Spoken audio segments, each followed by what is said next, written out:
Everyone હવે આપણે પહેલું યુનિટ યુરાઇડ્સ અને બીજો જે એમિનો એસિડ આ બંને પાર્ટ પૂરા કર્યા।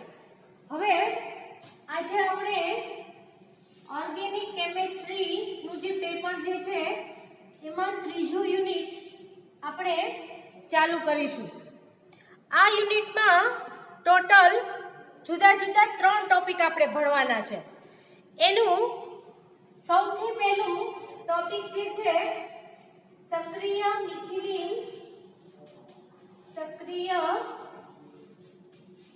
મિથિલિન સંયોજનો। તો સૌથી પહેલા આજે આપણે એનો પહેલું ટોપિક સક્રિય મિથિલિન સંયોજનો વિશે શરૂ કરીશું। તો આ ટોપિકમાં સૌથી પહેલો ક્વેશ્ચન છે કે સક્રિય મિથિલિન સમૂહ કોને કહેવાય અને આવા સમૂહ ધરાવતા સંયોજનો કેવા ગુણધર્મ ધરાવે એ આપણે સૌથી પહેલો એનો ક્વેશ્ચન છે કે સક્રિય મિથિલિન સમૂહ કોને કહેવાય। આ જે છે સક્રિય મિથિલિન સમૂહ કોને કહેવાય જે આપણા માટે એક બહુ અગત્યનું છે, કારણ કે આગળ આપણે જુદી જુદી જે બધી પ્રક્રિયાઓ કરીશું એમાં આનો ઉલ્લેખ આવશે, માટે આપણે આની સમજણ સૌપ્રથમ આપણે જોવી પડશે। તો સૌપ્રથમ આપણે જોઈએ કે સક્રિય મિથિલિન સમૂહ કોને કહેવાય। હવે તમે દરેક જણા જાણો છો કે CH2 સમૂહ જેને આપણે મિથિલિન સમૂહ કહીએ, તો જ્યારે આવો કોઈ મિથિલિન સમૂહ CH2 એટલે કે મિથિલિન સમૂહ જ્યારે કોઈ ઋણ સમૂહ જેવા કે કીટોન, આલ્ડીહાઇડ, એસ્ટર, આલ્કોહોલ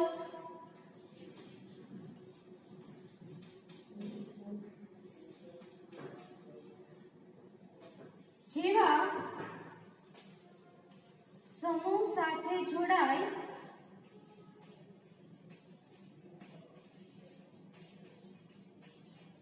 ત્યારે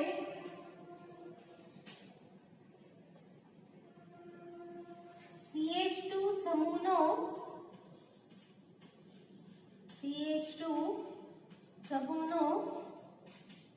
હાઇડ્રોજન પરમાણુ સક્રિય બને છે અને તે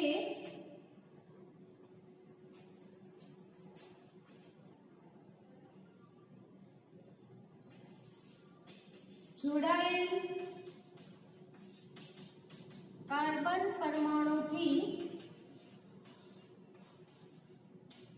ત્રીજા સ્થાન પર આવેલા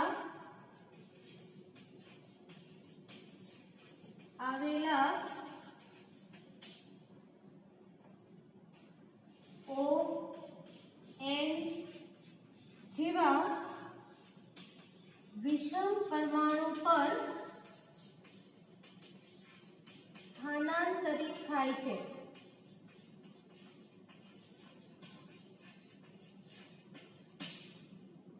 તો જે CH2 સમૂહ કે જેને આપણે ખાલી મિથિલિન સમૂહ કહીએ છીએ, પરંતુ જ્યારે આવો કોઈ સમૂહ આલ્ડીહાઇડ, એસ્ટર, કીટોન, આલ્કોહોલ જેવા ઋણ સમૂહ, એમાં આપણે નાઇટ્રાઇલ પણ લઈ શકીએ. તો આવા કોઈ ઋણ સમૂહ સાથે ઈ જોડાય ત્યારે મિથિલિન સમૂહનો હાઇડ્રોજન જે સક્રિય બને અને એ પોતા જે કાર્બન સાથે જોડાયેલ છે ઈ કાર્બનથી ત્રીજા સ્થાન ઉપર જે વિષમ પરમાણુ આવેલા હોય એના ઉપર સ્થાનાંતરિત થાય, જે આપણે જોઈએ.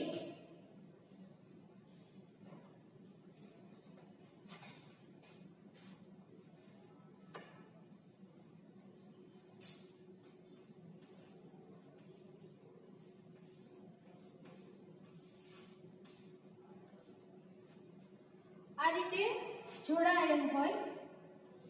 જ્યારે આની સાથે આ જે CO, અહીં આપણે કીટોન સમૂહ લીધો કે જે આલ્ડીહાઇડ, એસ્ટર, આલ્કોહોલ આ બધા જ સમૂહ CO સમૂહ ધરાવતા હોય, એની સાથે જ્યારે આ CH2 સમૂહ જોડાય ત્યારે આ જે હાઇડ્રોજન છે એ ક્રિયાશીલ બને અને એના પરિણામે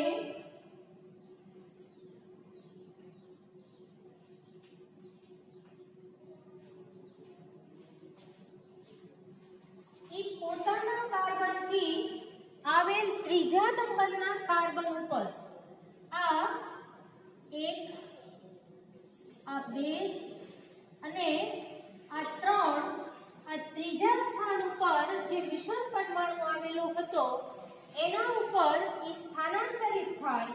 આ હાઇડ્રોજન અહીંયાથી અહીંયા સ્થાનાંતરિત થાય. એને હિસાબે જે આ CH સમૂહ જે છે આપણે જેને મિથિલિન સમૂહ કહીએ છીએ, આ મિથિલિન સમૂહ સક્રિય બને અને એના હિસાબે એની ક્રિયાશીલતામાં વધારો થાય. આ ક્રિયાશીલતામાં વધારો થાય જેને હિસાબે એ નવા સંયોજનો બનાવે, જે આપણે આગળ જોઈએ.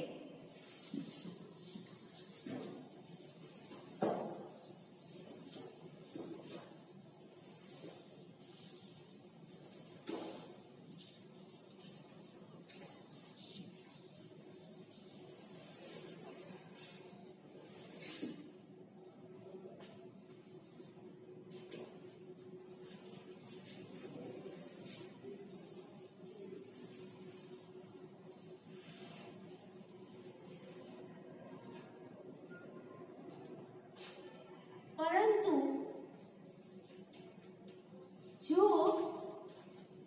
મિથિલિન સમૂહની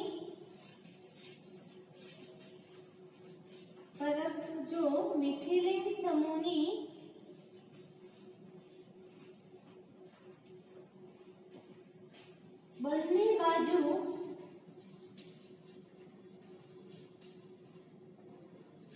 આવા ઋણ સમૂહ જોડાયેલા હોય તો તેની ક્રિયાશીલતામાં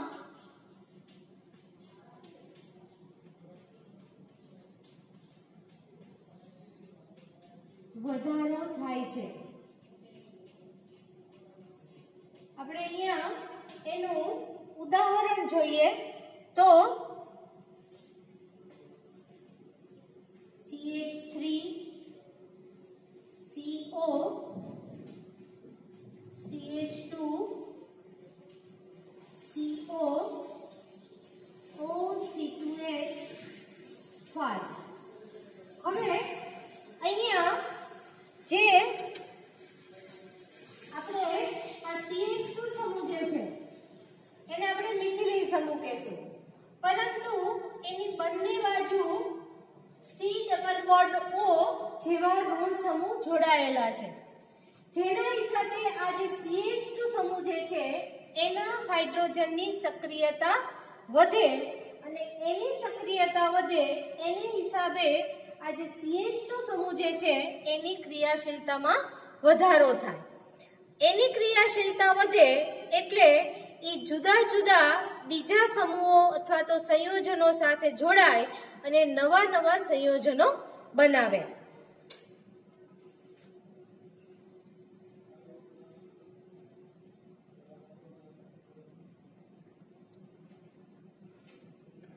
અને તેના પરિણામે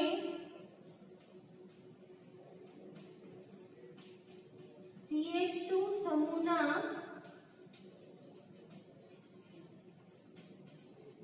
હાઇડ્રોજનનું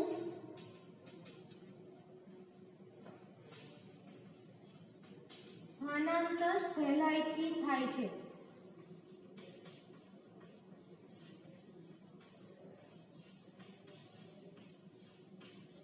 આ એની વિશિષ્ટતા છે.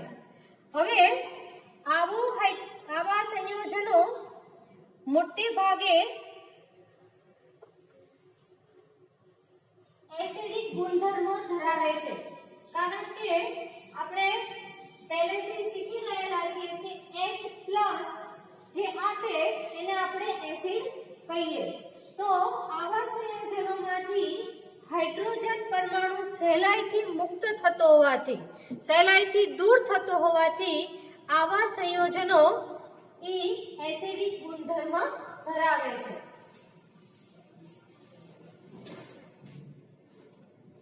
સક્રિય મિથિલિન સંયોજનો સક્રિય મિથિલિન સમૂહ ધરાવતા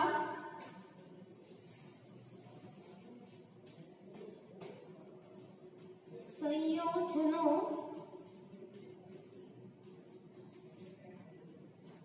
સહેલાઈથી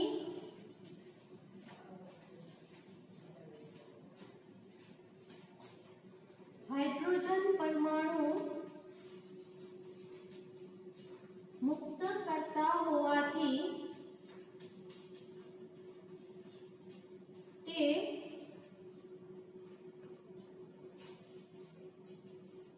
એસિડિક ગુણધર્મ ધરાવે છે. અને આ ગુણધર્મના કારણે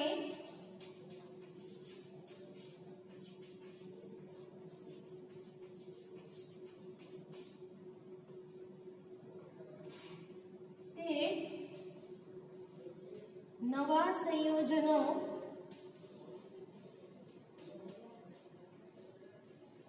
બનાવે છે. તેમજ આવા સંયોજનોમાં કીટોનનું ઇનોલમાં અને ઇનોલનું કીટો સ્વરૂપમાં રૂપાંતર થતું હોય છે, જેથી આવા સંયોજનોને કીટો ઇનોલ ચલરૂપકતા ધરાવતા સંયોજનો પણ કહેવાય છે. આપણે જોઈએ તો CH3 CO CH2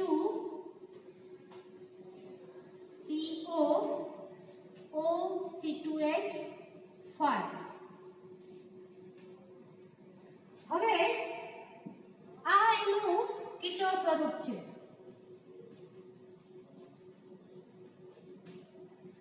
આ જે આપણે મિથિલિન સમૂહ જે છે એનું હાઇડ્રોજન કાં તો 1, 2 અને 3 અથવા તો 1, 2 અને 3 આ બેમાંથી એક આ જે વિષમ પરમાણુ તરીકે ઓક્સિજન જે છે એની ઉપર સ્થાનાંતરિત થાય, એટલે CH3 CO CH double bond C OH O C2H5 જે એનું ઇનોલ સ્વરૂપ થયું.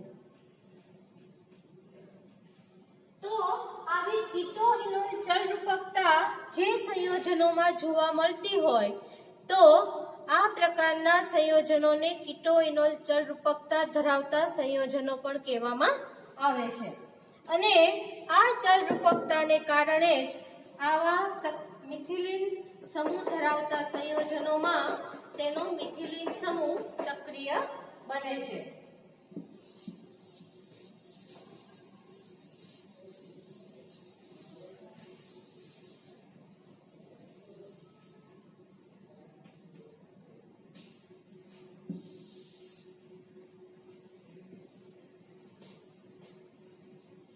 આ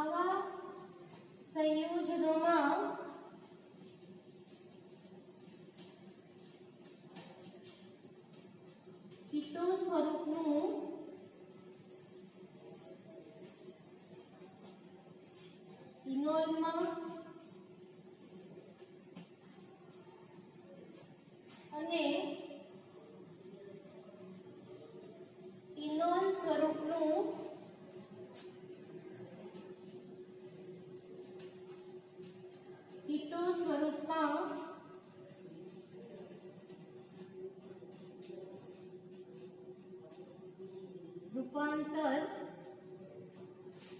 થાય છે, જેથી તેને કીટોઇનોલ જલ રૂપકતા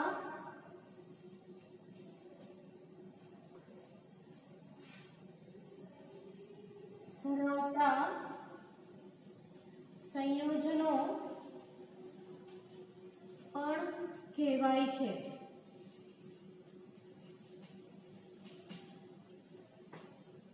તેમજ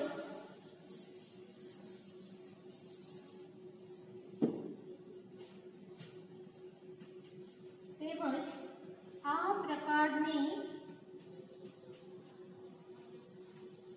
જલ રૂપકતાને કારણે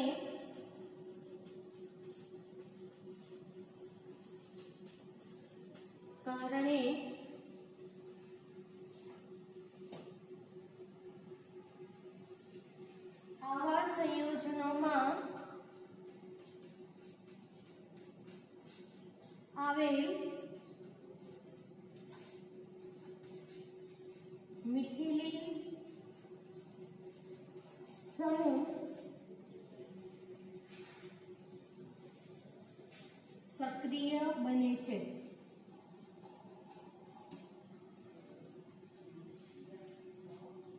અને તે સક્રિય મિથિલિન સમૂહ તરીકે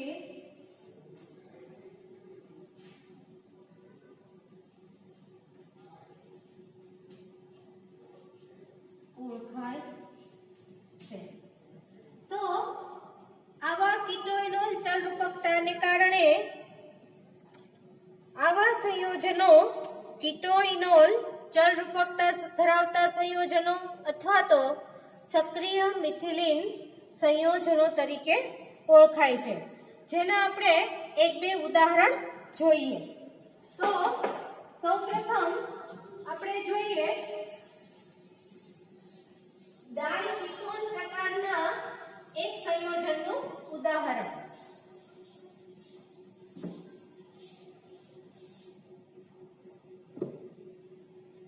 એના આપણે એક્ઝામ્પલ જોઈએ તો સૌથી પહેલા બીટા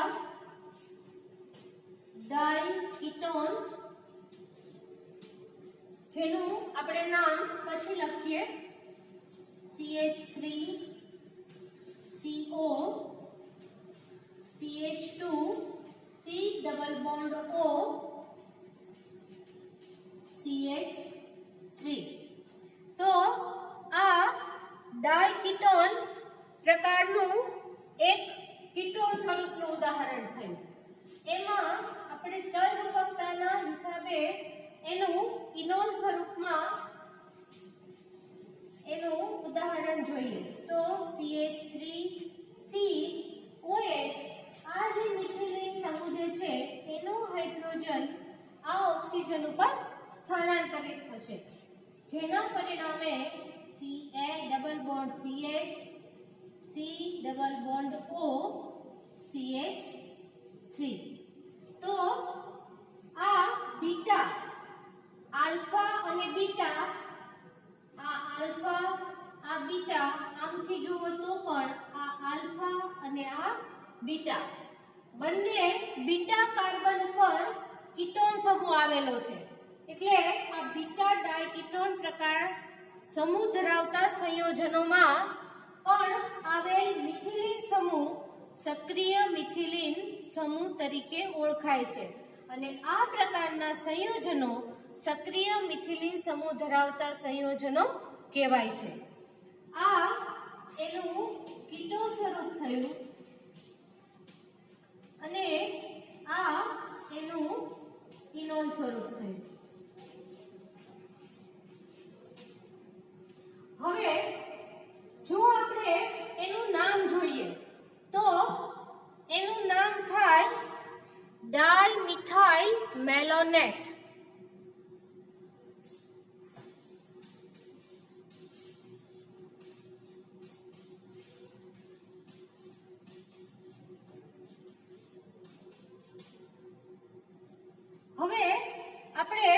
બીજું એનું ઉદાહરણ જોઈએ કે બીટા કીટો એસ્ટર.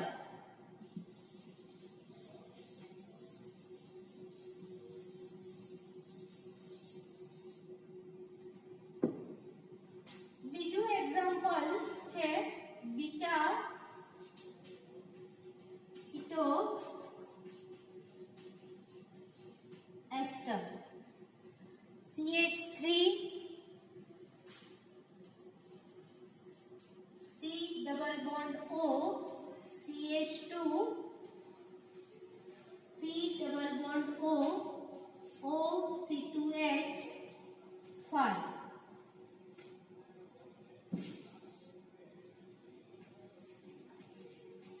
જેનું કીટો સ્વરૂપ છે એનું ઇનોલ સ્વરૂપ આપણે જોઈએ તો CH3 C OH double bond CH CO O C2H5.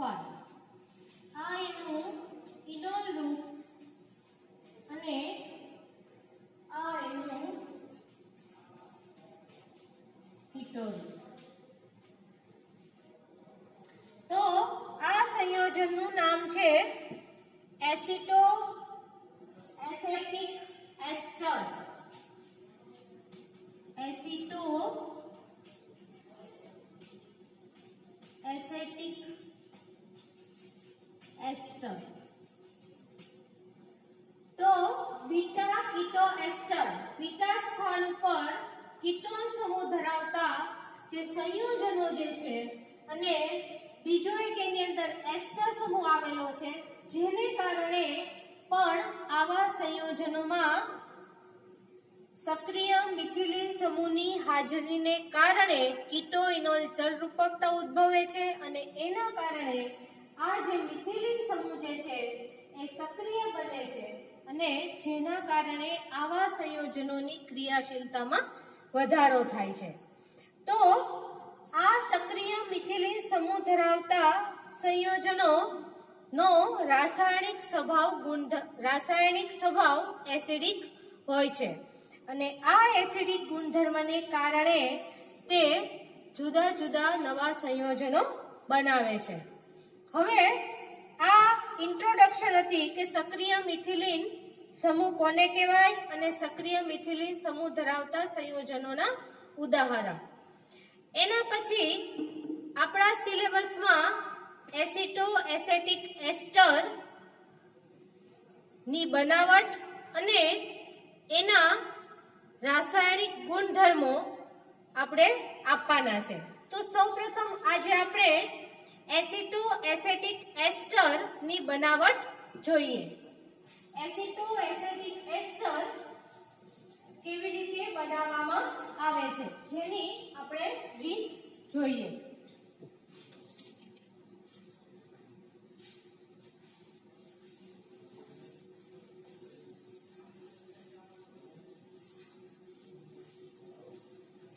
એસિટો acetic એસ્ટર ધીમે ધીમે વારાફરતી એક પછી એક તબક્કામાં આ પ્રમાણે એની બનાવટ છે. તો બીજો ક્વેશ્ચન છે કે એસિટો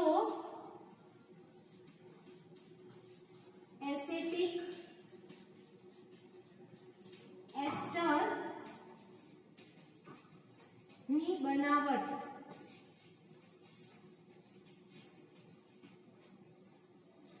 જેને આપણે શોર્ટમાં હવે પછી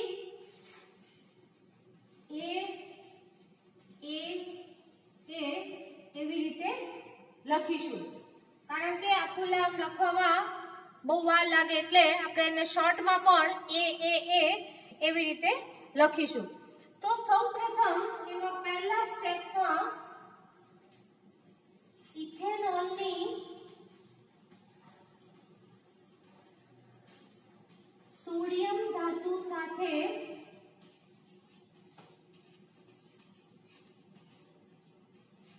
પ્રક્રિયા કરતા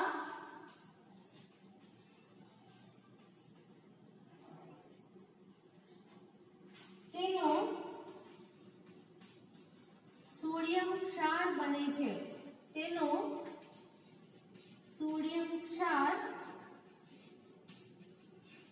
બને છે. તો આપણે એની પ્રક્રિયા લખીએ C2H5OH ઇથેનોલ, જેની આપણે સોડિયમ ધાતુ સાથે પ્રક્રિયા કરીએ એટલે ઇથેનોલના હાઇડ્રોજન પરમાણુનું વિસ્થાપન, આ જે આપણે સોડિયમ પરમાણુ સાથે આપણે સોડિયમ ધાતુ સાથે પ્રક્રિયા કરીએ તો હાઇડ્રોજન પરમાણુનું વિસ્થાપન સોડિયમ પરમાણુ વડે થાય અને આપણને C2H5ONA બને. અને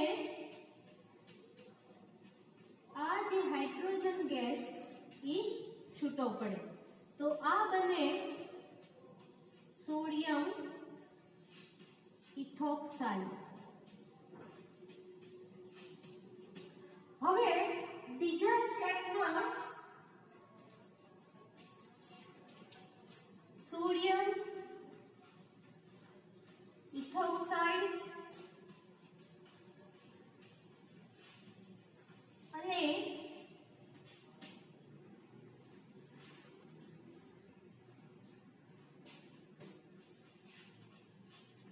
ઇથાઇલ એસિટેટ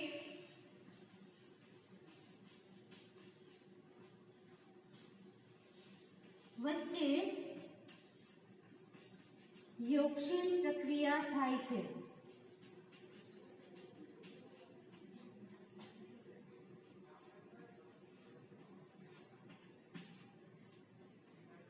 તો સોડિયમ ઇથોક્સાઇડ અને ઇથાઇલ એસિટેટ આ બંને વચ્ચે યોગશીલ પ્રક્રિયા થઈ અને મધ્યવર્તી સંયોજન બને છે. C2H5ONA પ્લસ CH3CO OC2H5 આ બન્યો ઇથાઇલ એસિટેટ અને આ સોડિયમ ઇથોક્સાઇડ. આ બંને વચ્ચે પ્રક્રિયા થાય એટલે આ જે ડબલ બોન્ડ જે છે એ અહીંયાથી બ્રેક થાય. આ જે સોડિયમ પરમાણુ જે છે ઈ આની સાથે જોડાય અને આ જે OC2H5 ગ્રુપ જે છે એ કાર્બન સાથે એની ચોથી સંયોજકતા હિસાબે જોડાશે. એટલે આ પ્રમાણે થાય CH3C OC2H5 ONA OC2H5 આ બન્યું આ મધ્યવર્તી સંયોજન બને. હવે આપણે એનું ત્રીજું સ્ટેપ જોઈએ.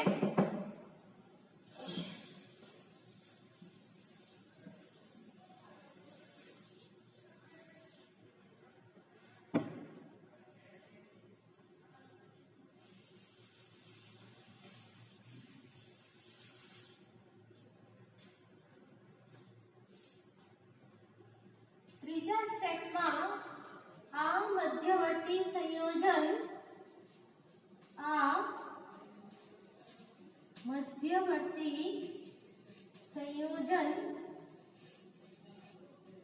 ઇથાઇલ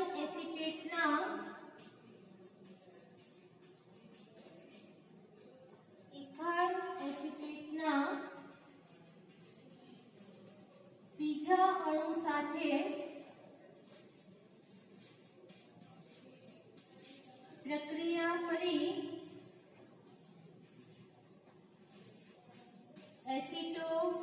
એસિટિક એસ્ટર નો સોડિયમ ક્ષાર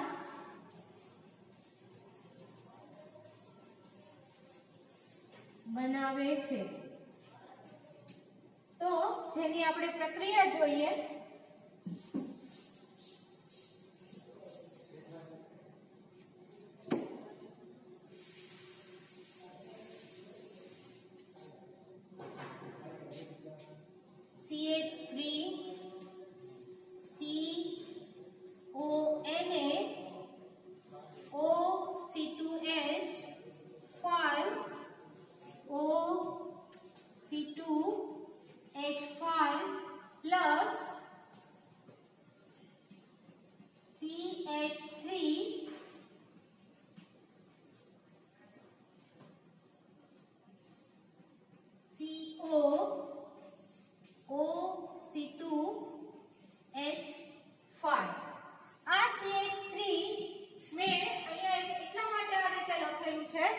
કે જેથી અહીંયા ઇથેનોલના જે બે અણુ દૂર થાય, જે આપણે સહેલાઈથી સમજી શકીએ.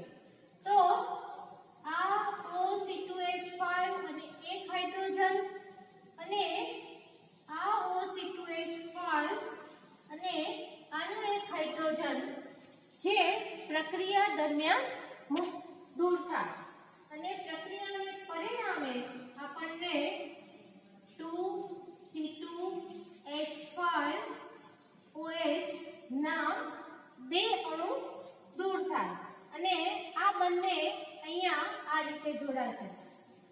CH3CONA double bond CH C double bond O OC2H5. તો આ આપણને ઇથાઇલ એસિટોએસિટેટ નું સોડિયમ ક્ષાર મળે. એસિટોએસિટિક એસ્ટર આપણે કહીએ નો સોડિયમ ક્ષાર મળે, જેની આપણે એસિડિક પ્રક્રિયા કરીએ અથવા તો એની કોઈ પણ એસિડ સાથે પ્રક્રિયા કરીએ એટલે આ આપણને એસિટોએસિટિક એસ્ટર મળે. હવે ચોથા સ્ટેપમાં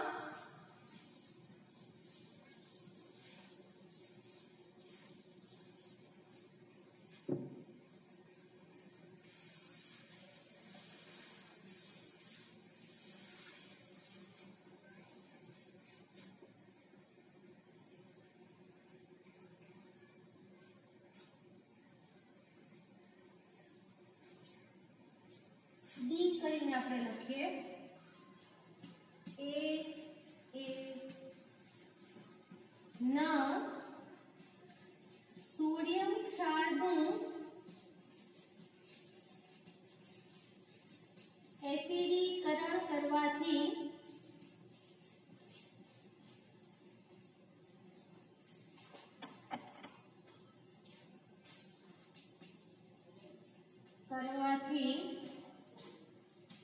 તેનું ઇનોલ સ્વરૂપ મળે છે. તો અહીંયા આગળ લખેલું છે, જેની હું આ પ્રમાણે પ્રક્રિયા કરું, HCl સાથે પ્રક્રિયા કરું તો NaCl દૂર થાય અને એસિટોએસિટિક એસ્ટરનું આપણને ઇનોલ રૂપ મળે. Double bond CH C double bond O OC2H5. તો આ મળ્યું એસિટોએસિટિક એસ્ટરનું ઇનોલ રૂપ, જે તરત જ ચલ રૂપકતા દ્વારા કીટોન ઇનોલ સ્વરૂપમાં સમતોલન થાય છે, જેનું તરત જ કીટોઇનોલ ચલ રૂપકતા દ્વારા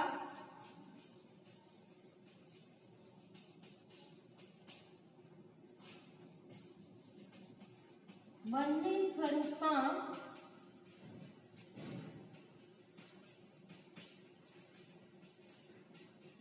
સમતોલન થાય છે, જેનું આપણે અહીંયા કીટો સ્વરૂપ લખીએ તો આ પ્રમાણે થાય. CH3 C double bond O CH2 CO OC2H5. આ થયું એનું કીટો રૂપ. તો આ થઈ એસિટોએસિટિક એસ્ટરની બનાવટ, જે આપણે 4 સ્ટેપમાં જોઈ. સાથે સાથે આપણે રાસાયણિક દ્રષ્ટિ અને કેમિસ્ટ્રીની દ્રષ્ટિએ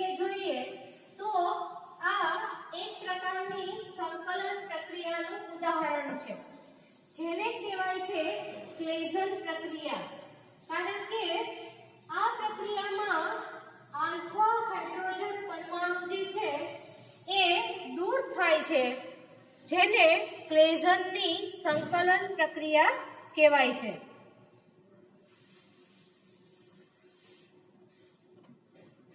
આ પ્રક્રિયા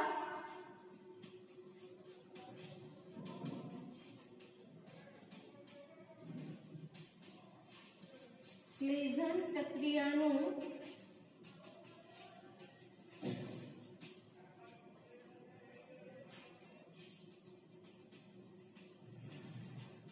ઉદાહરણ છે, કારણ કે આ પ્રક્રિયામાં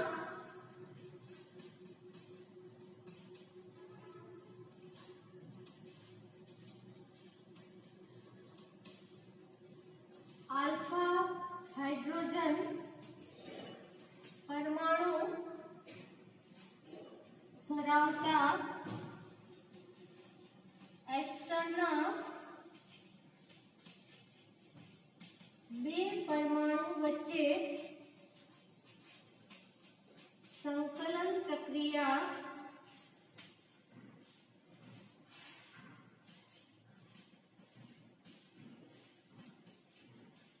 થાય છે. તો આજે આપણે